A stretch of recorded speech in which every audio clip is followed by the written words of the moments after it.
안녕하세요. 김nom수TV의 nom수 김승현입니다. 네, 안녕하세요. 정신호사입니다. 네, 반갑습니다.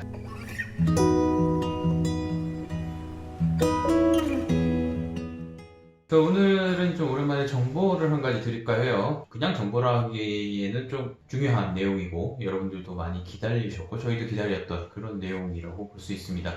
두 가지 법률이 입법이 되고 개정이 되어졌는데 이제 하나는 체당금에 대한 것이고 이제 하나는 저희가 고대하던 직장 내 괴롭힘 방지법이 이제 드디어 한 단계 업그레이드가 되는 법이 국회를 통과를 했습니다. 그동안 말도 많고 계속 이게 무슨 법이 실효가 있냐, 이거 뭐 선언에 불과한 거 아니냐, 뭐 이런 말도 많았는데 뭐 그런 말들이 모이고 그래서 결국에는 이 법이 개정이 되어졌다. 뭐 그래도 아직은 좀 더 갈 길이 있어요. 하지만 한 단계 더 나아졌다라고 보시면 될 것 같습니다.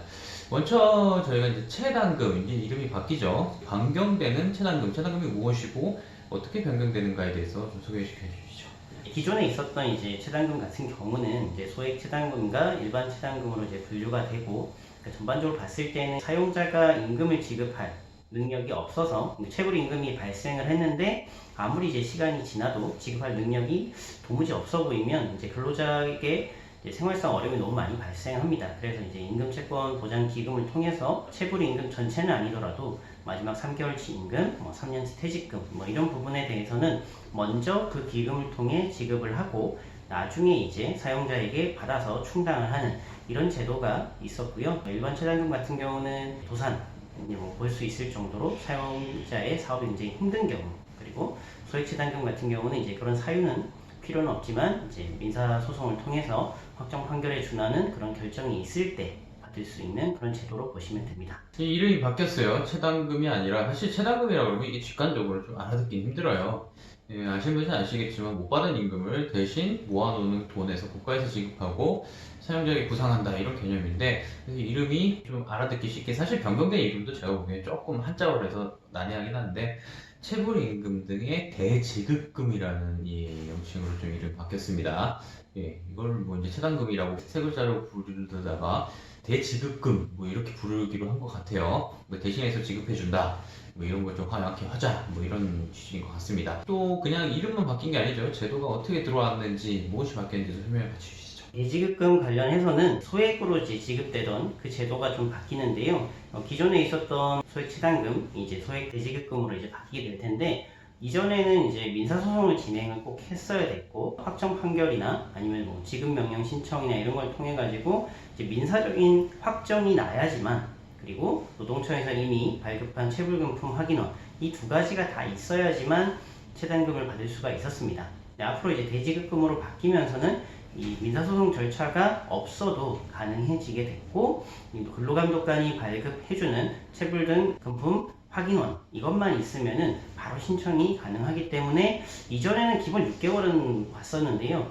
훨씬 더 짧아질 거라고 보입니다. 중요한 부분입니다. 말이 이제 소액체당금에서 이제 작은 돈을 빨리 주겠다고 했지만 결국은 법원의 확정 판결까지 가져와야 돈을 지급하는 구조였기 때문에 뭐 사실 사용자가 조금이라도 그냥 이의제기만 해도 그냥 쭉 길어지는 거예요. 뭐 정말로 단순 체불이 뭐 1년까지도 길어지는 경우도 이제 저희가 상당수 봤는데요.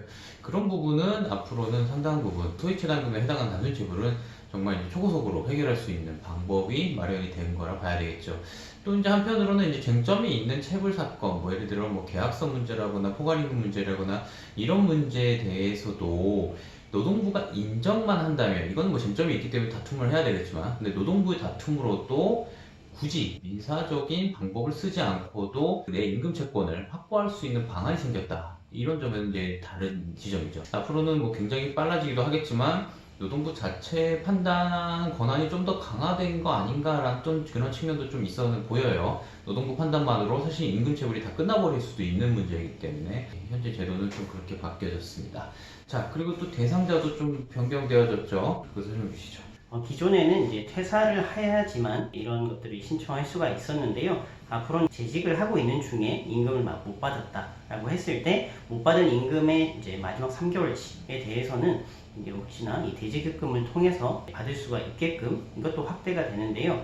현재 나와 있는 안으로는 저소득 임금을 받는, 그러니까 임금이 낮은 분들부터 차차 적용을 하고 확대를 한다고 했기 때문에 그 기준에 대한 이제 구체적인 내용까지는 나오진 않았습니다. 그래서 차츰 이제 확대가 돼서 전체 근로자에게 적용은 되겠지만은 처음은 이제 일부 근로자들에게만 적용이 되고, 근데 이제 이 소액 돼지급금 같은 경우는 이제 최대 1,000만 원까지 받을 수가 있는데, 만약에 이제 내가 일을 하다가 돼지급금을 받았다라고 했을 때 그 금액과 나중에 퇴직금을 못 받아서 또 청구를 하게 됐을 때 합산을 하게 되긴 합니다. 그래서 어찌됐든 내가 이 돼지급금 제도를 통해서 받을 수 있는 금액은 1,000만 원이라는 점에서는 크게 다를 바는 없지만, 재직 중에서도 충분히 이제 임금 체불을 쉽게 해결할 수 있다. 이런 점은 크게 많이 바뀐다고 볼 수 있습니다. 체당금 제도가 바뀌는 건 임금체불 시장이 그만큼 좀 달리 양상을 띠게 될 거라는 뭐 앞으로의 얘기죠.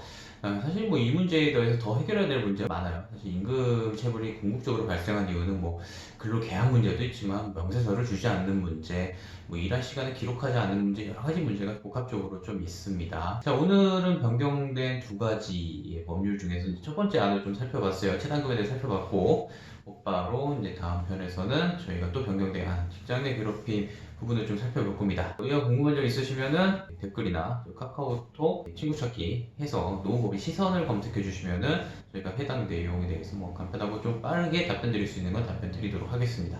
좋아요, 구독까지 좀 부탁드리고요. 여기까지 마치시죠. 예, 감사합니다. 감사합니다.